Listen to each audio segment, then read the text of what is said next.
当因带耶稣出来，因拄了一个古年的人，名叫西门的，就强迫伊背耶稣的十字架，到一个叫各各他的所在，伫遐，因将伊钉伫十字架顶。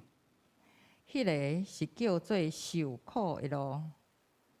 伫迄个弯曲的路途中，耶稣互十字架的重量底跋倒，也是受着伊的心为咱所背，罪的重担受痛苦。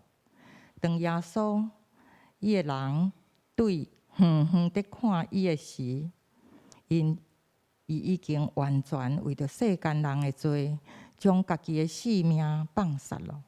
就是伫迄个凄清的山顶，主完成了伊的旅程。